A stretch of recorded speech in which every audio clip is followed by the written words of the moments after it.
position 4 that isn't helping out at all. I mean, right now people are calling the position 6 even, not position 5. You're running around, like, what boats? A few branches and you're lucky if you even have that. And then you just ward around. So maybe you can fix that with picking him a position 5 that has GPM talent, something like a Grimstroke or BCZ was just now the last one to put on his headset, so I would imagine that we're starting soon, which makes me want to talk a little bit more about heroes before we jump into those bans. We've seen a lot of Nature's Prophet on the side of OG. We also saw it banned against them. You have to. I think they still won though when that happened. Yeah, I think banning Nature's Prophet against them is definitely the right call. They can play him on offlane on position 5 as well. Works out really well for them, so I think they should be banning that hero. So heroes that we should look out for are, you got the Nature's Prophet, Shadow Shaman. On the side of Old but Gold, you got the CK, the Chen. Yeah, Ember Spirit, Monkey King are going to be highly contested. Maybe we're going to see another Alchemist. I wouldn't be surprised if Old but Gold decides to ban it out, even though Alchemist didn't have much success so far. Look at our boy Soshka. Yeah, Soshka has been in the scene for right? quite some time. Yeah. I remember in Dota 1 playing against him. He was playing on a team with Mad, a French stack. He's one of the first... Long time ago. He's one of the first pro players I ever met.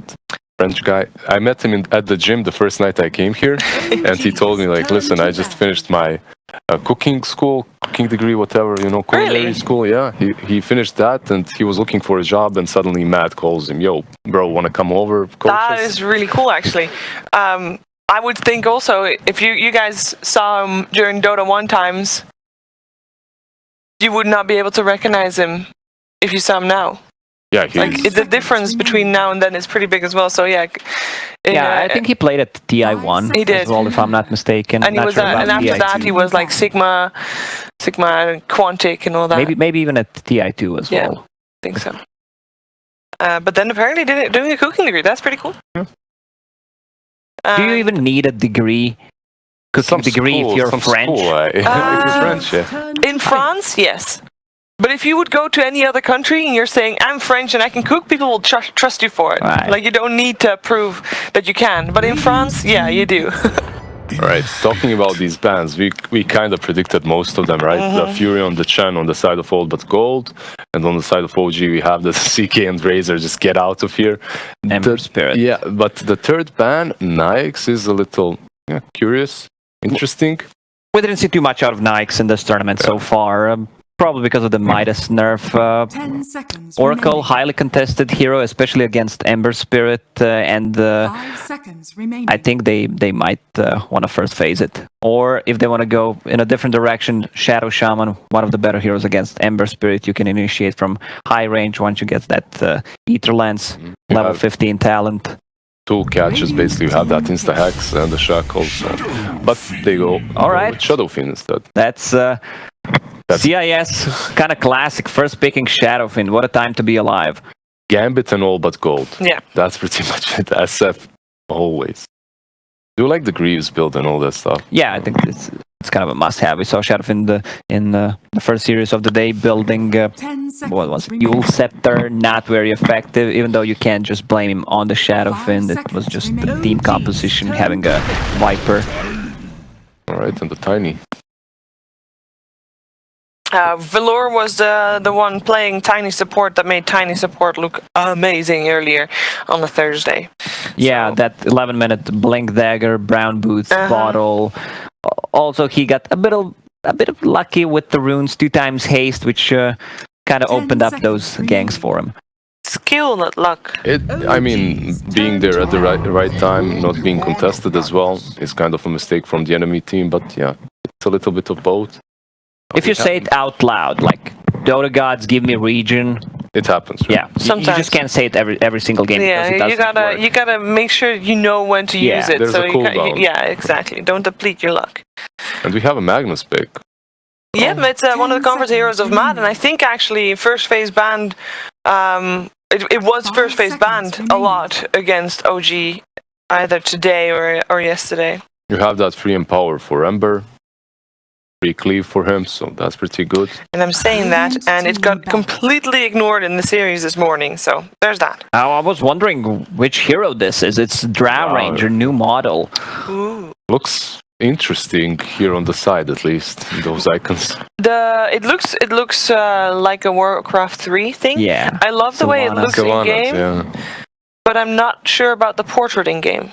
If you play in game, it looks pretty much the same to me. I couldn't No, notice no, any you can definitely notice a difference. The only thing, or unless you mean like the portrait when you were actually playing her. That portrait, I think there's something wrong with the hair. Someone messed up. Oh, we just forgot to update the they forgot hero to model. detail the hair, I think. But that's just yeah. Shadow Shaman is gone. One of my favorite position 4s in this current meta. Does way too many things. Good laner, strong pusher. Overall, gets that Tetrilance is a good catch. So 5 seconds. yeah, definitely remaining. a good ban here. And as they have that Tiny, you don't really want to be playing him as 5, right? So they just ban him out. I still feel that Radiant Oracle team ban. could be a really great pick. I think for Purge versus Ember. Right? Yeah, for both of the teams actually. On OG's side, if you can just use Fate's Edict against this heavy magical damage, you have a save on top of it. I wonder what kind of approach All But Gold is going to have towards Magnus. I've seen some of the teams, let's say, going towards Enigma because you love to group up and then Enigma gets on top of it. Might even go for something like a Pango roll-in. Or They go for Oracle. There's Oracle. One of old school counters was Winter Wyvern as well.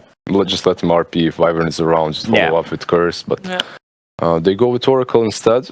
It's a decent save, definitely. It's good. It's good versus Ember too.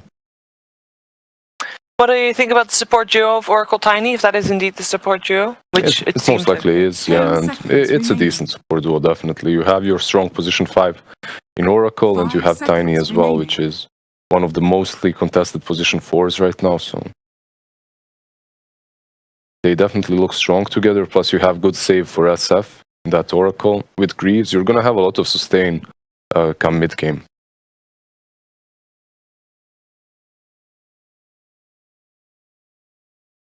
How things have changed. They opened up with 1 core, possibly 2 cores on side of OG. Yeah. They can still switch Magnus to position 4, even though I don't feel that Magnus position 4 is not that great anymore because you're just running around empowering people and there's no Tiny. I remember OG having both Tiny and Mag, and then you toss him to Magnus and Magnus skewers him back to the tower, and there's a lot of kill potential. So one of the heroes that All But Gold might wanna get is a Beastmaster, another reliable stun, BKB piercing ability, and you can toss people on the Hawk. I thought you guys didn't like Enchantress. OG likes it. They like to pick it. There are some teams that still like picking Enchantress. I think the hero came back into the meta as a counter to a couple of different heroes, and I honestly sometimes struggle to see the reason why she's constantly picked, even though there are no heroes that she counters hard, such as Darkseer. Alright, this is kind of a forgotten hero. Tiny and Lesh double stun in the laning stage. Wherever this Ember Spirit goes, he's not gonna have a good time. Either if he's facing double stun, a lot of magical damage, so his spell shield is not going to be that effective, or if they decide to put Oracle on the mid lane, he's playing against the Shadowfiend, it's going to be tough nevertheless. 5 seconds. Yeah, you have so much nuke as well for squishy heroes such as Ant. She just disappears. And is this Lash going to be mid for them, or what do you think?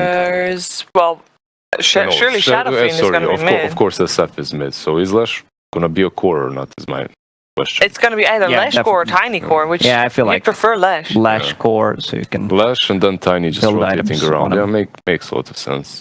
Does that mean that you got to go for, on the side of OG, for cores that build BKBs by default? Is that like... It would be optimal, Lash? yeah. Radiant team back. Right now, Lash... Or that have a built-in magic immunity, like Juggernaut. You have some slow from Enchantress, you have the Jug with the spin on that lane. Isn't too horrible. and they keep it hidden if that Magnus is a support or core. I like that one. Obviously, either Jerix or Seb is going to be the one playing that. Yeah, I feel like they need some kind of a stun, some kind of a cache, because on the side of OG. they don't, yeah, for OG, because they really lack it right now. Also, Enchantress with her Dispel, it's great against Oracle whenever he uses Fate's Edict. So then the heroes that are overlapping for Seb and Jerix are things like Sand King and Earthshaker and stuff like that. I think they definitely need to put this Magnus on offlane. Honestly, Magnus plus Enchantress supports just look bad. Yeah, you have the Magnus to empower both Jug and Ember, but I think they need a playmaker right now, something that goes together with this Ember and makes stuff happen once he reaches level 6 and starts rotating around the map. Turn to ban. I'd love to see a Jerax hero be picked up now for OG. That's what gOLD thinks as well, at least. Yeah. In terms of heroes, banning out that Nyx Assassin. And that Nyx is really good versus Lash too, so... I feel like that Magnus is going to be core because they need to build auras, especially Pipe against Shadow Fiend, Tiny, Lash, so much magical damage. I wouldn't be surprised if he gets even Guardian Greaves if it's a core. Mech maybe before a Blink Dagger. I know Seb doesn't prioritize Blink Dagger that hard. Maybe something like a position 4 Tusk, maybe another, actually only one save on their side could work miracles. They need a playmaking 4 in my opinion, because I agree. Either that or Ember Spirit needs to be extremely active. Oops. Seb just walked away. He's like, I'm done. He's like, I'm done. It's in drafts last game. I'm done. I don't want to be playing this Mag 3. See, Jerax hero is definitely, in my opinion, the one that they need to be as active as possible. Together with that Ember. Ember, you say he has to be super aggressive, yeah, but he still needs assistance. He cannot do it on his own, just rotating across the map. He has absolutely no one to work with. You're on a wait. You're put on hold until these 3 heroes of yours get some items. Enchantress is irrelevant, but a blink on Magnus is necessary. Yeah, we're seeing all these nervous ticks. Guys, don't bite your cuticles. It's not nice. There you go. They're still thinking. They are still thinking, and also, of course, using as much time as they can because Seb just walked away from his chair, so I would imagine he is going to be back soon. There's some smiles coming out. The Rubik will come out as well. Not too many good spells to steal in this game, besides Lesh is a great stun. Yeah, they're... It's better on Rubik than on Lesh. It is, but overall, I have to agree with Lacoste. You can steal great things from Oracle. The only one who sucks to steal stuff from is the Shadow Fiend. Surely. There aren't, like, they're good spells, but not great spells to justify a last pick Rubik. That's how I feel, at least. So. I mean, you guys are the experts, so I trust you for that. They pick. I actually like gOLD, but gOLD's draft a bit better, honestly. Yeah, they have 1, 2, 3 melee cores on side of OG, and this Enchantress, it's not been very effective on side of OG yet. No. It was during minor qualifiers, but they were not facing stronger teams. So are BZZ, you blaming Alliance? No, not at all. Never. Okay. Darkseer was picked a lot back then too, so you have that Enchantress for the spell. It was so good. Alright guys, what do you think? Game 1. I'm gonna say all but gOLD. Production helped me a lot, so I need to stick with it, and looking way better. Like a lot of heavy nuke, a lot of team fight potential, a lot of stunts. Pretty easy to execute lineup. Lizard, important thing for OG to make their lineup work instead? I don't know, just outplay them somehow, because in my opinion, I have to agree with Lacoste. I don't see their draft working out too well. So you have to pull out some magic. Pull out some magic! That's easier to said than done, probably, but let's find out what's going to happen in the first game of this series. It is over to Lyrical and Trent. Thank you so much, Sheever. A little bit of magic is what we need here today. The crowd feeling the energy already as their hometown favorites, or at least close enough to it. You'll take it? I'll take it. You know, okay, fair enough. You're near enough. Yeah, I mean, looking for some magic, and I guess they take a Rubik near the end there for OG. So Hey. that, to me, I guess what I'm looking out for most will be what kind of a lane is Seb going to get? I feel like that's kind of what I was wondering as this draft was nearing its conclusion. The Magnus, maybe not necessarily the best 1v1er. You tend to like to know what your matchup's going to be before you want to commit this hero into a core role. One of the reasons why he's been flexing around a little bit between the 3 and the 4 as of late. And that's kind of why gOLD but gOLD's core heroes are a little odd, I think. You know, you get to the end of this draft and you have a tri-core of Shadow Fiend, Leshrac, and StarLadder. Kind of Shadow Fiend and Leshrac kind of fulfilling a little bit of the same role. I feel like 2 very similar heroes, so we'll see how that goes. And yeah, as you can see, he's still not back. They just need a couple of minutes there. It's tough to have a good lane if you're not in your chair. Yeah, well, maybe they figured he can handle a little bit better. You can't die if you stay in the fountain. That's true. Oh, that's good. You can lose the game. Yeah, you will eventually abandon. I've learned that the hard way. We'll also say there was a little bit of talk earlier on during the panel that the OG coach used to be a chef. He was starting to get his culinary degree, and then the Koss asked, "Do you actually need a degree?" And I'll tell you, no, you don't.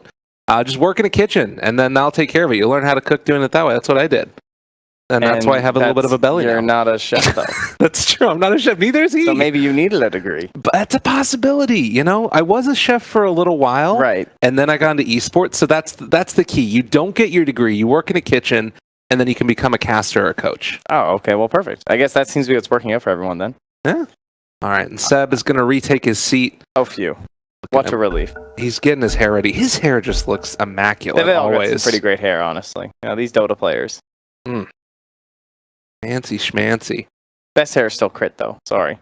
You think so? Yeah. I mean, come on. Let's be real. Crit's on top. Ever since F&G lost the locks, I mean, second only to probably Grant with the Yarmir Yager that he's got rocking today.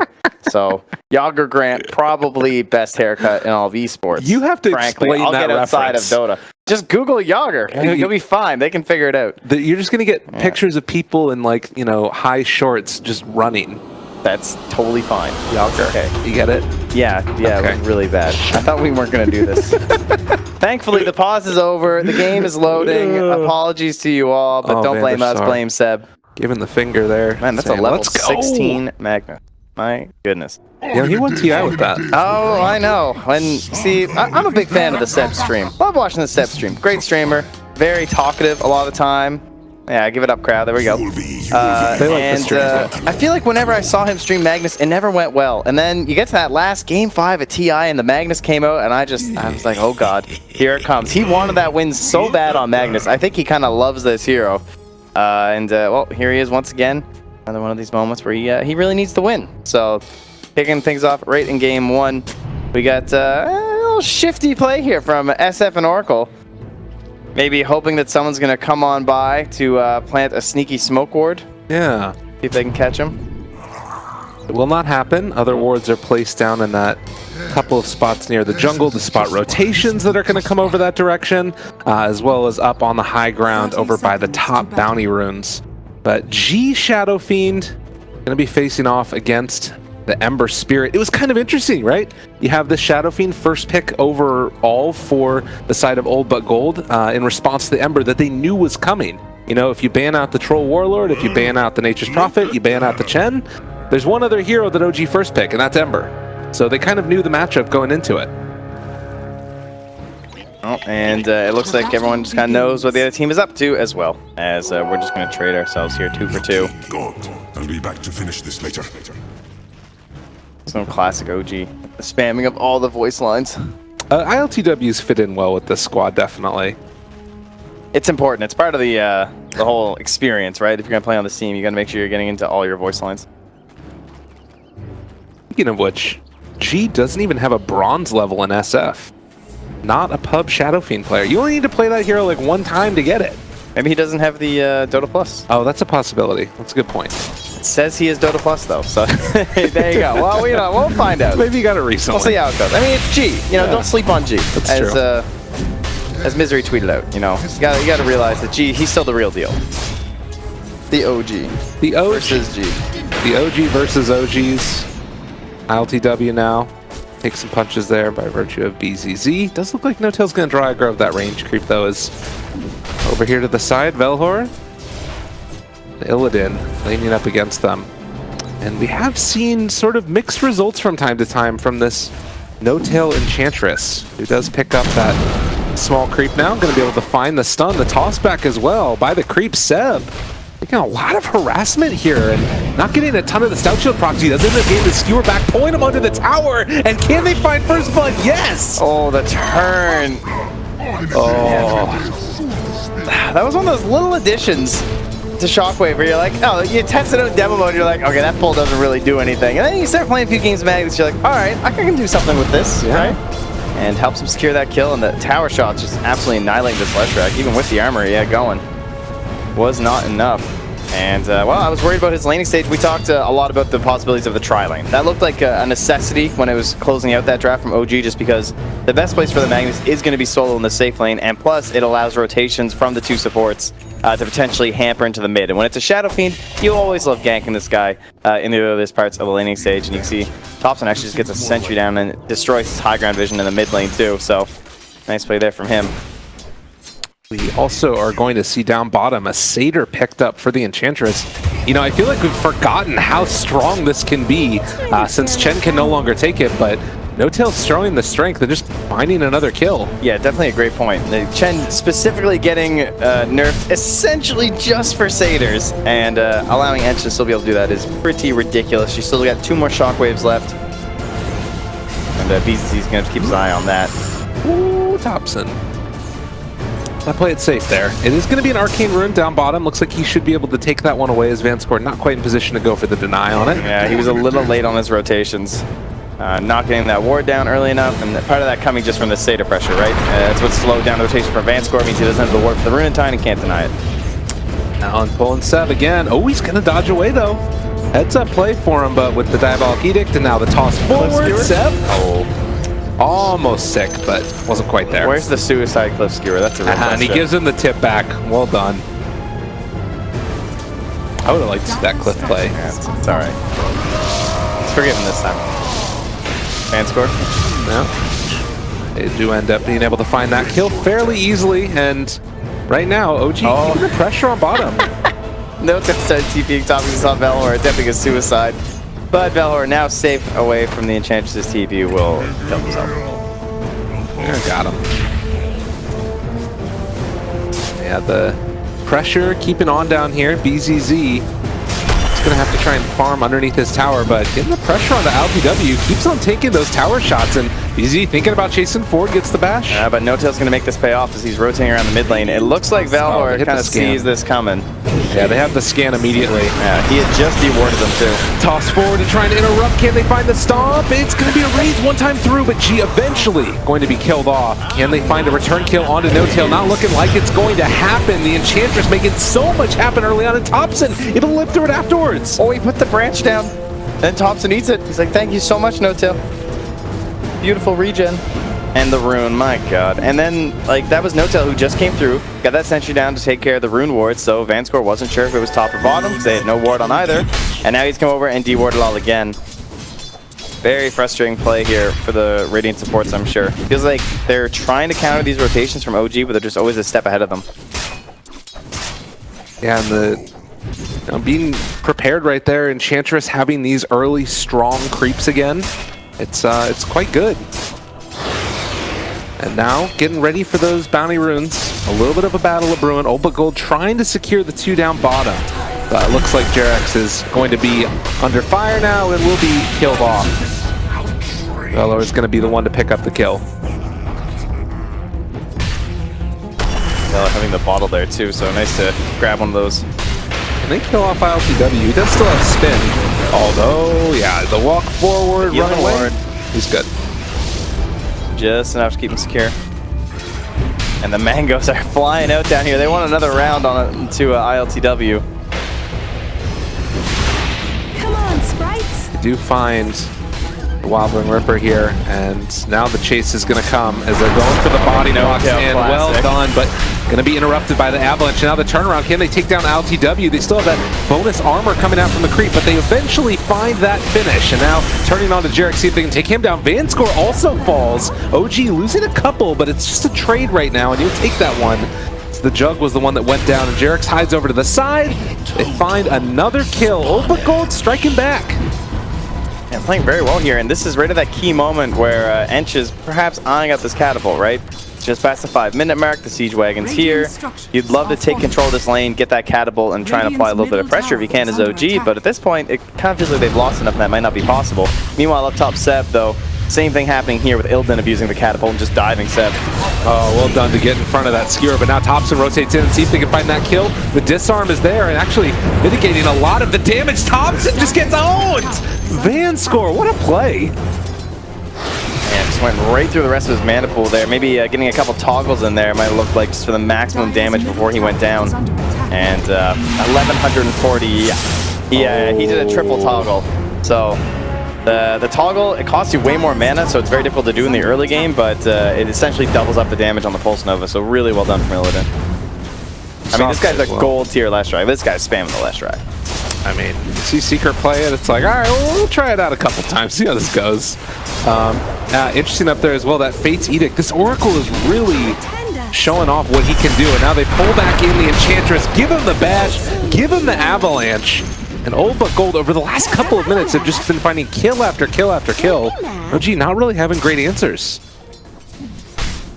Yeah, I felt like it was getting a little bit out of control, honestly, for OG when we started things off there, but now all the kills heading the way of old but gOLD. And where is our Shadow Fiend? He's been off in La La Land a little bit, only the one death. Illidan thinking about chasing forward for more there, but with Jerax nearby and no Oracle nearby, does make it a little bit less comfortable for the Leshrac. Having a really good game. Top of the net worth right now, right in front of the Shadow Fiend, who's been able to farm both the wave and the jungle. Belor attempting to help his mid laner up by getting some stacks for heading on, but we'll miss out on that, so disappointing for the SF, I'm sure. Root doesn't want to dive for it, though. Yeah, right now it does feel like both of those mid laners have retreated to various other places, and you're going to start to see the Empower game come out. So both sides trying to farm up until they get into those first couple of items that can make a big difference. Shadow Fiend obviously going back for the mechanism. Illidan is right up on Seb here. He might just be dead. Going to find a good skewer angle here. A lot of heroes nearby. Got him caught. He's going to go for the RP though and just dies. All right, no play. He couldn't see the Oracle over there, so he was thinking if I just give him the RP this direction and skewer myself away, I can live. Hard to commit for kills with the early RPs anyway. Yeah. Keeping yourself on the map and giving power to your Jug, likely more important at this point. The LTW is currently farming without it, but Illidan once more will try another push here. Great wrap around there, on to No Tail. I mean, they saw him the whole way, and they are just going to get this pressure onto the tower now. I'm not gonna lie, there were some definite question marks when this Ench came out. Yeah. I was just like, man, doesn't that look like a lot of nuke damage to be playing Ench into? You know, you look at he's been playing kind of Nature's Prophet, looked pretty good, but that was banned. The Shaman was banned if they wanted to run that as a lower tier support, but they throw in Seb. And now the tower dead. Avalanche to interrupt. They can't really bring the Jug in the fight. He's already too freaking low, and Vanscore is going to be the one that probably is going to be thrown to the wolves, although the rotation coming in, they find the Crush as well, getting some punches, Thompson. Very low in the armor, and LTW actually just mows in and able to find an Omni Slash onto the Tiny. Oh, that'll end up being the one kill though, with Vanscore limping himself away out of there. Where are you going? And now G finds the bounty rune, and well, No Tail, you're stuck. Up against a rock and a fish's place. Down Fish's in the mace. river. Oh, that was good. I like that. It's too late. It's amazing. 3,000 gold lead though here at this 10-minute mark. Picking up those bounty runes, taking down the mid-tier 1 tower. And it's all off the back of this engine of Illidan. Just every time he goes to a lane, it feels like OG has to leave. Thompson's taking. It's insane. He's got 3 remnants. He's just like, I'm baiting, guys. Team, you want to kill him? Oh, this hurts. Yeah, it's so difficult to deal with. Like every time he comes into a lane, whatever core is farming there has to leave. No Tail's got to figure it out here as this Ench though. Like, I'm still level 4. Even a tome wouldn't give him 6 at the moment. He's too low in the level 4. The catapults are here once again, and it just dies. And it's like, can't really commit for any sort of pushes. There's another catapult mid now. Smoke up. Vanscore has level 6. Make a really big difference as far as turning these fights around, particularly when you have a hero like Lesh. Oh god, Illidan is so low right now. Yeah, he's found him. Is under attack. Danger, danger. Where is he at? Thompson, hiding away. What a battle. Meanwhile, Valor and Vanscore coming on in. Going to find LTW, but he'll spin that one off. And no return play there from Nutil. He does have the Purge creep right now, so we're going to be strolling around with that. This feels a little bit weird, but from Old But Gold over the last couple minutes, it feels like they're trying to force some kills. Whereas they could maybe just try and push for these towers. Thompson's still chasing. See if he can find Illidan. They turn back around, and, well, that's a remnant out. Almost had the attempt on the kill there.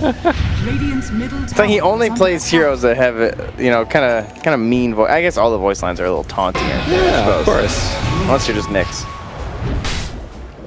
Yeah, but taking down these towers now one by one. Old But Gold.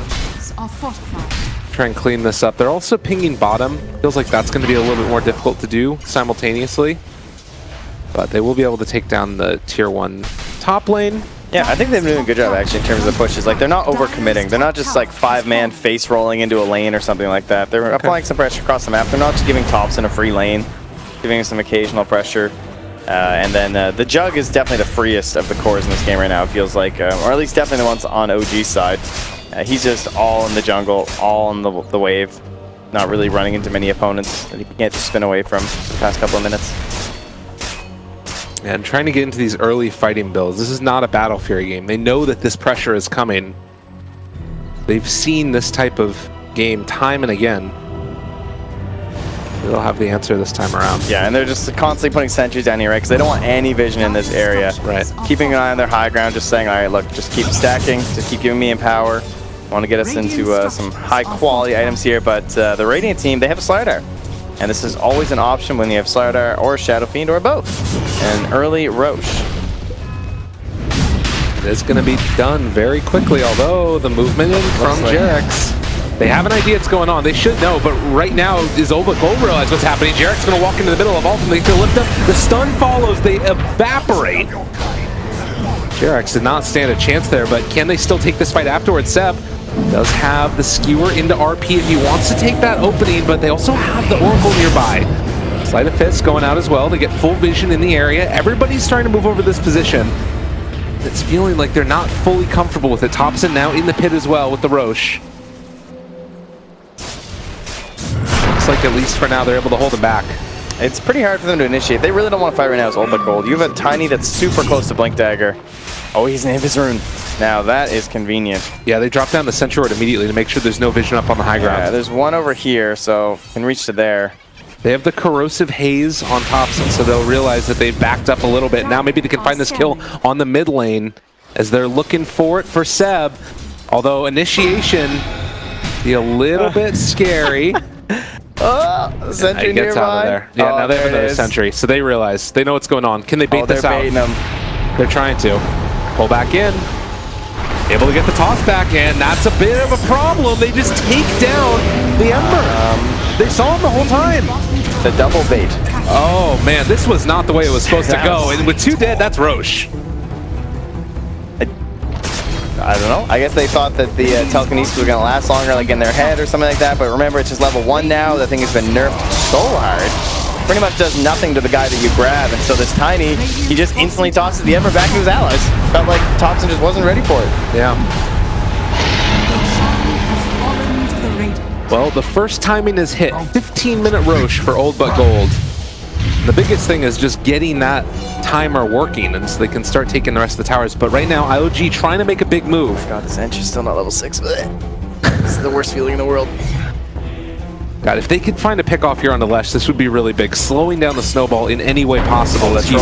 It's coming. And they go for it immediately. Eul Scepter lift up, though, and in some trouble to pull back in. RP trying to find him. Did they get the kill? Yes. Don't even need the RP. But now, can they get out afterwards? That's the other question. Oh, N0tail's busy tipping when he runs into 2 enemies. It's going to end up losing his life to the trouble. But it is only No Tail. You can see his hero just walk right into them like, oh shit. Well, you think they'd be pretty fast at that by now. It's true. Hey, just get the ult and then the click up top. Radiant's Link Dagger middle tower Velhor. is under attack. You know, LTW can go for Radiant this structures are fortified. split push shenanigans going out. There is not really that many great things that break through. I like spit what TP. Seb did there, though. He reads what's happening, right? He knows they're going to go for this play, so I want to come out at this next wave. Oh. And he does not. All right. I don't know why. I thought that was his plan. But he needs to go. No, I see why now. ILTW ran out of Empower, so got to get up there, you know. Oh, the beeper's ringing. Dire's bottom tower. The Empower button. Hit it for him. So now the next pressure for the tier 2. Velhor has the blink, can also go for the toss play with the StarLadder if they want to, but don't have vision up on the high ground here. Radiant's top No tower Tail is just going to take over the catapult and then try and run away. That's pretty nifty. That's something. Yeah. Dire's bottom tower. Wow, Illidan. is under attack. He's just in there. He's doing it. They find that stun to get the kill. He's playing like he has the Aegis there. He just boldly hops on in. Oh, look at that bash. Whew, it's like a 3-shot. And I mean, they don't have that talent yet for the Shadow Fiend, but they're pushing up here. And they're pretty damn close to it, honestly. Yeah. Dire's bottom tower. It's all under a dire ward, too, at the moment. Take off the chain, still holding on to that Aegis. They have a Tiny. very long time on this Aegis. Tiny has Arcane Blink right now. He is so ready to go. Will Thompson get caught again?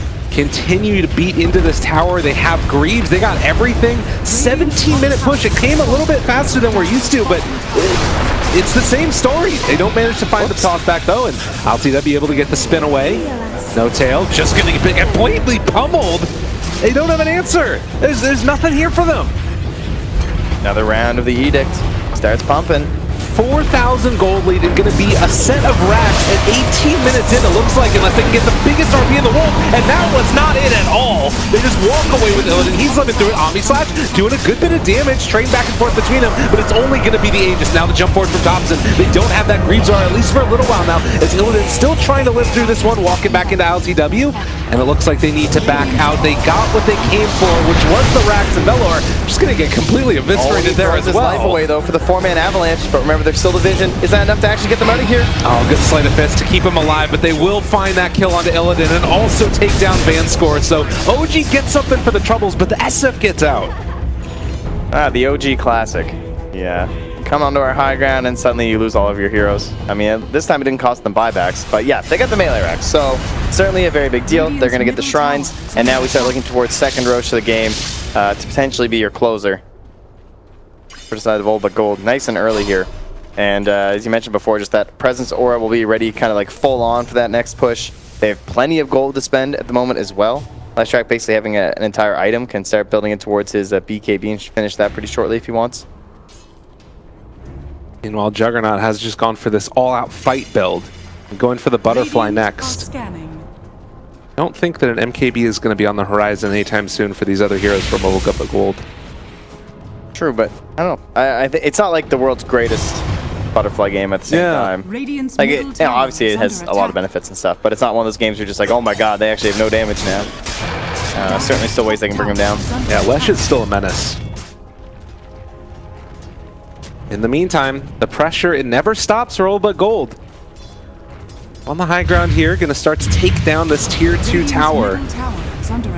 And if you're OG, it's so scary to fight into this. The presence affecting buildings with the Diabolic Edict is actually just insane. And they don't even need an Aegis. They're pinging out. I mean, it might just be to try and force back OG. But they could fully commit here a little bit. A little bit scary. Velhor gets the toss back. It's only on the No Tail, but he will die very quickly. Indeed, Avalanche trying to interrupt. They're going to buy back on this Enchantress. Now try and walk away with the rest of them. Velhor taking a lot of damage. They're giving him bottle charge as well, trying to keep him alive. BZZ trying to play the interrupt game with the Omni Slash. It comes out, going to connect onto several of them, but ends up going back to the creeps. Devastating there, and man, they are just pushing this as fast as they can from gOLD. Last Track not thinking about going in towards that BKB. He didn't have the gold quite yet. He just starts buying into pieces of his Bloodstone. saying, you know, this is going to be my answer this game. I don't even know if ideally that he'll have it before it ends, really, but they just instantly drew the line. You saw after that fight, after G was one of the only ones to get out of there, he just straight up said, we're going into their jungle, we are taking everything we can, and they'll get the shrine and a little bit of damage onto that tier 3. So currently 2 minutes until the potential Roche spawn, and another line now drawn from BZZ saying, straight down the mid, please. Yeah. Take that last tower, get the Bloodstone on the Lesh. Can make a huge amount of difference with that heal too, in the midst of a fight. All over the place. The death ball. And OG are doing a good job of trying to keep these waves pushed out, but if anybody shows up in numbers in any way, it can potentially be a kill. This game's hard because, I mean, who can even make plays right now? Yeah. Rubik doesn't have the best steals. It's pretty much just Seb, and he doesn't have a Blink Dagger. So the true playmaking element is very lacking here, and they'll just lose that tier 2. Of course, they are going to take their fight on the high ground. Makes sense for OG. A couple hundred gold away from Blink right now for this Magnus. He is going to be able to get it off of, if not this creep wave, the next one. Making a very big difference here in the next fight that could come around the Roche pit. We'll have to wait and see how long it is till he does respond. But Bloodstone done for Lesh. The smoke up now coming from all but gold. I mean, do OG want to try and get something done with this Blink right away, or are they still just trying to play the Roche? I think you take the Roche fight this game. I don't think you want to try and fight them on your high ground, because the best counter to this RP and like this, you know, we only have one hero that can make the play. The best counter in the world is Aegis. And in that regard, Cheese too, if you don't manage to 100 to 0 them. So fighting them in the pit is likely going to be more beneficial for you than trying to take them onto your high ground. So it looks like they're going to dangle out LTW in the mid lane and hope that Old But Gold try and make an initiation. Although Thompson walks into the jungle, finds himself Van Score, and that is not an easy kill as the rotations are going to come in. They're able to find the stun blind as well. Get the lift up afterwards, trying to run it away. The interrupt coming in. Belhor able to find that Ember as well, and a good amount of damage. And Omni Slash only on the BZZ, but he ends up getting saved at the end as well afterwards, so he can find the Corrosive Haze on top of afterwards. But the RP comes out. It's on the 3, and now the creep coming in from LTW as well. Is it going to be enough though? G gets the ulti up. They're dropping so low, and everybody from OG is starting to die. The Lesh able to live through all of it, and as they're going to try and chase down the rest of OG. Ember, can they do this? It's just the 2 cores that are left. It might not be enough, and he misses the stun. Now the buyback coming. Lashrak seals Pulse Nova instead, excuse me.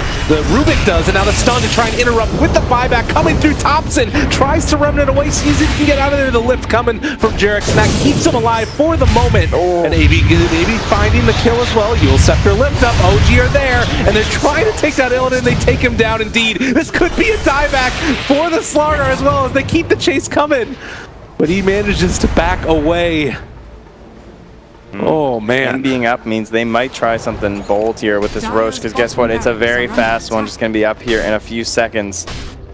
They have one observer left on Van Score if they want to try and get a little bit more vision in this area. But, man, what a great battle from OG. They take a fight, much needed, outside of their base. Put the pressure on Old Gold, force them back to their own side of the river, get a little bit of breathing room here. And now are in a much better position to actually take that Roche fight. Man, that Requiem getting off there and all of the magic damage that comes. Yeah, it almost looked a lot better, eh? Yeah.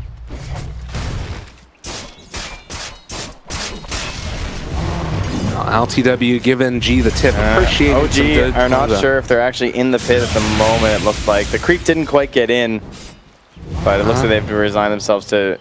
Yeah, they're not sure. They don't know if this is just a tiny in here. No.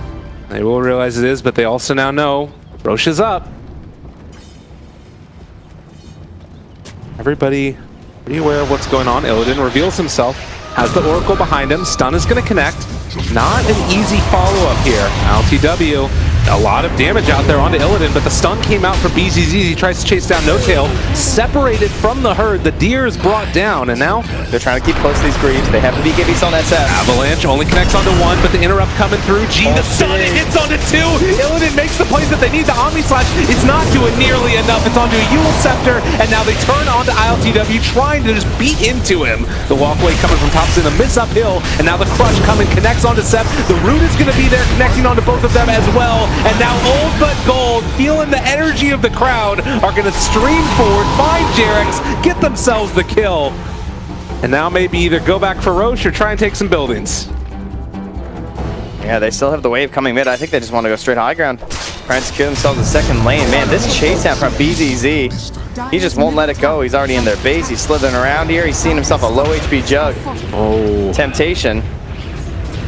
Corrosive Haze, but now with the presence effects buildings and the Diabolic Edict, it's so much damage that's coming out. They get the avalanche toss.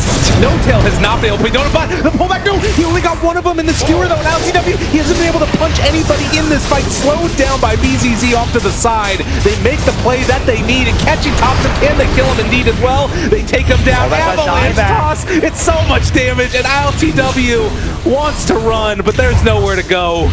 Old but Gold take his life and take the mid barracks. Dire's middle barracks has fallen. Yeah, at this point, they're probably just looking at thinking about closing this one out here. I got a couple salves left here on the Vanscore Oracle. He's got the mega cheapo build. He's got a couple of bracers, no urn for himself. Just salves, throws those on top of his false promises. And now the toss back in. Seb hold close to Illidan again, who's made all the difference in this game, it feels like, making the plays left, right, and center. Oh, his hero damage is going to be off the wall. They will eventually take the last set of racks as they get the Avatos combo onto Jarex. And Old but Gold looking good in this game number 1 of the elimination match here. Mega Dire's creeps. top barracks has fallen. Radiant's top tower is OG, under well, they attack. have the Magnus. OG do love themselves a good comeback, but I don't know if I'd want to be trying to take this one. Yeah, I love winning, says No-Tail. Well, they haven't given up. No? Spirits are something. Oh, either way, if you guys forgot after all that, Roche is still up with the Aegis, with the cheese, and this is the one that's really going to scare this game for OG. Very unlikely that Old but Gold will be able to lose this one. I think OG kind of stuck inside their base. Invisibility. Just gonna start calling them both OG. Like, I've done that several times. Hey, why not? I think the crowd was even cheering OG. Were they really? Either that or OBG. But It's like I don't that know. scene in True Sight where they didn't realize that they were cheering against them. Oh man. Well, Aegis cheese, time to party. And OG, they've still got the big RP, they've still got a very farmed Juggernaut, but we saw in that last fight that it's difficult for ILTW if it almost feels like he needs a blink or something else to like get in there after and follow up immediately after the mag. Going for the BKB, in fact. He walks forward, trying to bait this out. Counter initiation play could come. They find the crush and the Avatos. Does he die? They bring him down. He buys back, but there's no follow-up to this damage coming out. They're just going to be able to pop the Greaves, turn and try and fight. So much AoE damage. Omni Slash comes out. It's on to BZZ and Velor, and not nearly enough as they find the toss onto LTW. Still starting to bring them down a little bit low, and oh geez, living through this one. They take down the Healing Ward, turn onto LTW. OG might be able to pull this one back. Seb able to create a little bit of space and skewer away. So they spent so much time on him, but now with G back alive and Illidan trying to chase down Thompson, looks like he might eventually fall to the one last raise of Nevermore. Yeah, the creeps are in the base, And the left track, the GG. Shadow Fiend, and yeah, why don't we just take away the armor of this here Tier 4 Enthroned. Beautiful game here from Old but Gold. Had a strategy, had a very clear plan, and execution, right? Yeah, very well done. And the crowd approves. They played very well.